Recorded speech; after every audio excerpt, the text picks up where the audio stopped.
वो दोनों ऐसे ही बातें करने में मशगूल हो गए।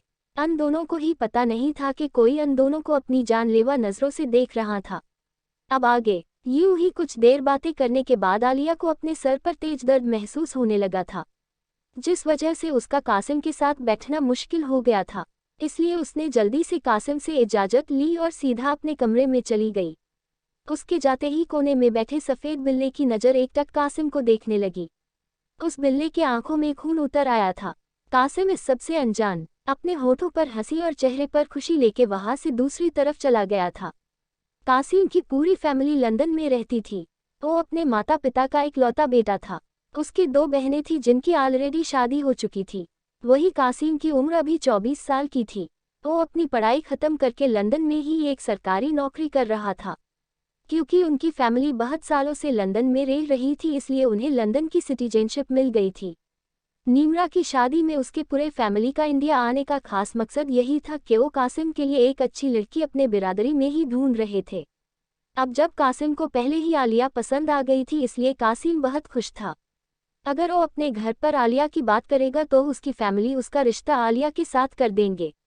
आलिया देखने में बहुत ज़्यादा खूबसूरत थी और उससे बातें करने के बाद कासिम को ये भी पता चला कि वो एक नेक लड़की भी है। लेकिन कासिम को ज़रा सा भी भनक नहीं था कि वो किसी की नज़रों में आचाकू था। अब आगे उसके साथ क्या होने वाला था ये तो समय ही बताएगा। इस वक्त तो खुद नहीं जानता है कि उसने अपने ऊपर कितनी बड़ी मुसीबत मोल ले लिया था। वही दूसरी तरफ आलिया जैसे ही कमरे में आई वो सीधा बेड पर लेट गई। उसको अपना सर फटता हुआ महसूस हो रहा था। उसे लेटे हुए कुछ ही वक्त हुआ था कि वो ऐसे गहरी नींद में सोई जैसे उसके ऊपर नशा छाया हुआ हो।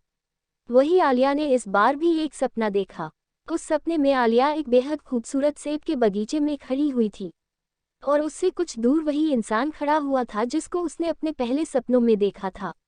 आलिया इस बार उस आदमी का चेहरा देखना चाहती थी, इसलिए वो सीधा इस आदमी की तरफ चली गई। जैसे ही आलिया उस आदमी के पास पहुंची, उसी वक्त आलिया को उस आदमी की आवाज़ आई जो कि कह रहा था, आपने अच्छा नहीं किया। आलिया उसके बाद से चौंक गई। वो किससे बात कर रहा था? यहाँ पर तो सिर्फ वही दोनों ही है। तो ये किससे कह रहा है कि आपने अच्छा नहीं किया? क्या वो मुझे कह रहा है? लेकिन मैंने ऐसा क्या किया जो इसको अच्छा नहीं लगा? अभी तक तो मैं इन्हें अच्छे से जानती तक नहीं, फिर भी इनको मेरे ऐसे कौन से काम से बुरा लग गया? आलिया यही सब सोच रही थी कि तभी उस आदमी ने कहा, अगर आपने अभी तक मुझे अच्छे से नहीं जाना है तो अब जान लीजिए आपको रोका कौन है। ये सुन के आलिया बुरी तरह से चौंक गई। इस आदमी को मेरे दिल की बात कैसे पता चला? तभी वो आदमी आलिया की तरफ पलटते हुए कहा, मैं आपके बहुत अच्छे से जानता हूँ, तो भला मैं आपके दिल की बात कैसे नहीं जान सकता? आलिया जहाँ पहले उसके बातों से हैरान थी, अब वो उस आदमी के देख के हक्की बक्की रह गई थी।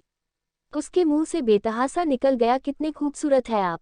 ये सुन के उस आदमी के चेहरे पर जहाँ पहले सख्ती थी अब वहाँ पर नरमी आ गई थी। उसके होठों पर कातिलाना स्माइल थी। उसके आंखों में आलिया के लिए बेतहासा प्यार छलक रहा था। उसने पहले की तरह इस बार भी आलिया से कहा, जो भी है सब कुछ आपका ही है मेरी मलिका। उसके आवाज़ पर जैसे आलिया होश में आई। आलिया ने अचानक से कहा, आपने मुझे क्या बुलाया? उस आदमी ने बड़े ही बेबाक अंदाज में कहा, मेरी मलिका। ये सुन के आलिया शर्मा गई और बोली, लेकिन मैं आपकी मलिका नहीं हूँ। ये सुन के उस आदमी ने कहा, किसने कहा कि आप मेरी मलिका नहीं है? ये सुन के आलिया चूप हो गई। वो आगे क्या बोले इस आदमी से उसे कुछ समझ ही नहीं आ रहा था। पहले ही आलिया उसकी खूबसूरत चेहरे और अट्रैक्टिव बॉडी से इम्प्रेस हो चुकी थी, इसलिए इस बार आलिया बात को बदलते हुए पूछी, वैसे आपका नाम क्या है, क्या मैं जान सकती हूँ?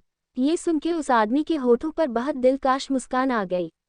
उसने अपनी दिलकश आवाज में कहा, मैं तो इसी पल का इंतजार कर रहा था कि कब आप मुझसे मेरा नाम पूछेगी।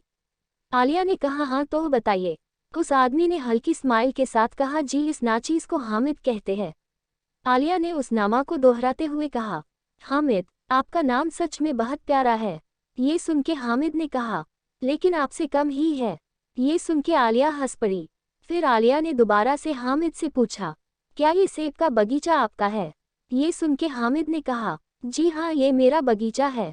क्या आपको पसंद आया? ये सुन के आलिया ने कहा, हाँ मुझे बहुत पसंद आया। हामिद ने अपने दिल पर बड़े ही शौक अंदाज में हाथ रखते हुए कहा, आपको पसंद आया यही मेरे लिए काफ़ी है। ये सुन के आलिया को फिर से शर्म आ गई और वो शर्मा गई। उसके गाल गुलाबी हो गए थे। आलिया ने इस बार बात बदलने अंदाज में पूछा, यहाँ पर कोई दिखाई क्यों नहीं दे रहा है? क्या यहाँ पर आप अकेले रहते हैं? ये सुन के हामिद ने कहा, हाँ मैं यहाँ पर अकेला रहता हूँ। आलिया ने जल्दी से दूसरा सवाल पूछा, लेकिन आप इतने बड़े बगीचे में अकेले कैसे रहते हो? क्या आपको डर नहीं लगता है? आलिया की मासूम सवाल सुन के हामिद ने कहा, नहीं डर कैसा, ये मेरी जगह है, यहाँ पर मेरे इज्जत के बिना परिंदा भी नहीं उड़ सकता है, तो किसी दूसरे का आना भूल ही जाओ। ऐसे ही वो दोनों चलते चलते न जाने कितनी ही बातें करने लगे। इस बीच आलिया हामिद से घुल मिल गई थी।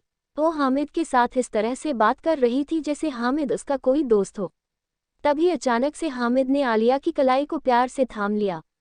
अचानक से हामिद के ऐसे करने से आलिया सहम सी गई, क्योंकि आज तक उसके घर वालों के अलावा किसी ने उसको हाथ तक नहीं लगाया था, और यहाँ हामिद ने उसकी कलाई ही पकड़ लिया था। तभी हामिद ने आलिया की आंखों में आंखें डाल के कहा, आलिया आप मेरी है, इसलिए मैं आपको एक बात बहुत प्यार से समझाना चाहता हूँ। आप पर किसी की नज़र पड़े या फिर आपकी नज़र मेरे अलावा किसी और को देखे, मैं ये बात बिल्कुल भी बर्दाश्त नहीं कर सकता।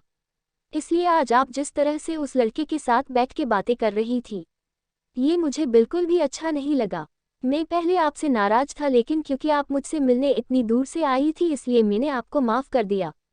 लेकिन ऐसी गलती आप दोबारा कभी मत करना, वरना मैं भी नहीं जानता कि मैं क्या कर बैठूंगा।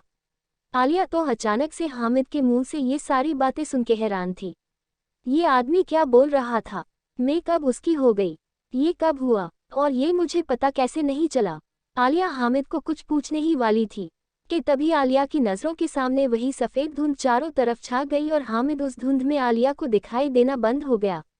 तभी आलिया अचानक से नींद से ऐसे जागी कि जैसे किसी ने उस पर पानी डाल दिया हो, लेकिन ऐसा कुछ भी नहीं था।